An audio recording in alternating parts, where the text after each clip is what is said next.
વચ્ચે ભરતભાઈ દવેને અહીં મોકલ્યા છે, તો ભરતભાઈ દવેને પણ આપણે સાંભળીએ.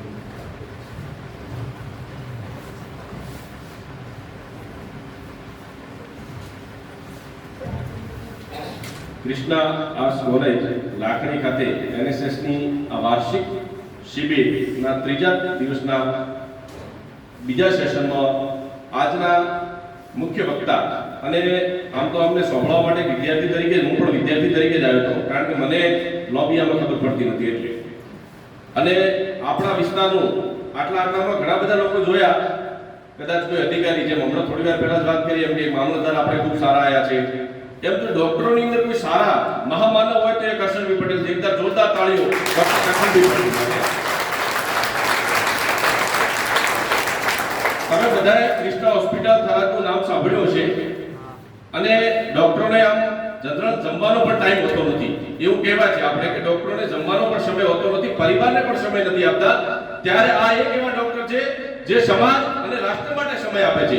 એવા આજના મુખ્ય વક્તા ડોક્ટર કરશનભાઈ પટેલ સાહેબ અને સંસ્થાના કોલેજના આચાર્ય શ્રી, ટ્રસ્ટી, સર્વે વિદ્યાર્થી ભાઈઓ તથા બહેનો, અંગદાન જાગૃતિનું કામ આપણા વિસ્તારમાં ટીપી રાજપૂત સાહેબ અને ડોક્ટર કરશનભાઈ પટેલ આ બંને લોકો ખૂબ મોટા પ્રમાણમાં કરી રહ્યા છે, અને આપણા સૌના માટે આનંદ અને ગર્વનો વિષય છે. કારણ કે આમ તો અંગદાન જાગૃતિ આપણે રૂઢિચુસ્ત સમાજોમાંથી આવીએ છીએ, એટલે આપણે તો અંગદાન કરવાની વાત તો ઘણી દૂર રહી.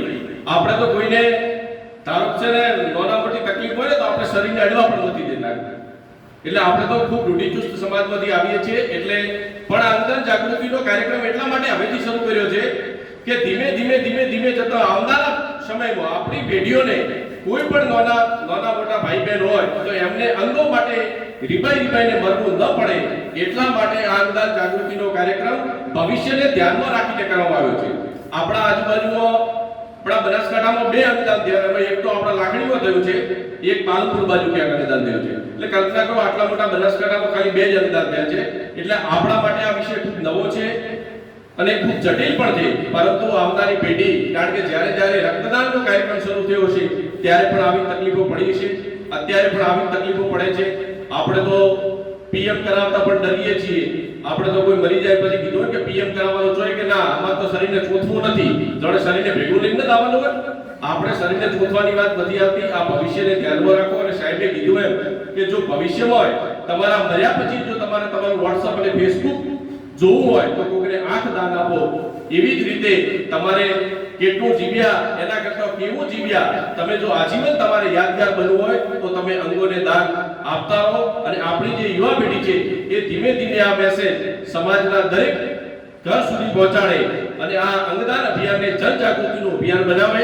એના માટેનો એક સુંદર વિષય, કારણ કે અમે ભણતા, અમે આર્ટ્સના વિદ્યાર્થી છીએ, એટલે અમારે આ નવું હતું. સાહેબને જે બોલ્યા ને કે તમે આર્ટ્સના વિષય પણ અમને સાહેબ ખબર નથી પડતી આટલા દિવસ તો કે આટલા બધા અંગ આવે, આ અંગનું આ કામ છે. આ વિષય આજે ખૂબ સારી રીતે સાહેબ પાસેથી આપણને સૌને સમજવા મળ્યો, જાણવા મળ્યો. અને ફરીથી જ્યારે જ્યાં પણ અંગદાન જાગૃતિની કોઈ વાત થતી હોય, કોઈ સેમિનાર થતો હોય, સોશિયલ મીડિયાથી લઈ અને લાઈવ પ્લેટફોર્મ પર જ્યાં પણ અંગદાન જાગૃતિનું કામ થતું હોય ત્યાં દરેક વિદ્યાર્થી ભાઈઓ બહેનો સૌએ આપણે સાથે મળી અને એને યથાશક્તિ સહયોગ કરો, એવી મારી આપ સૌને વિનંતી.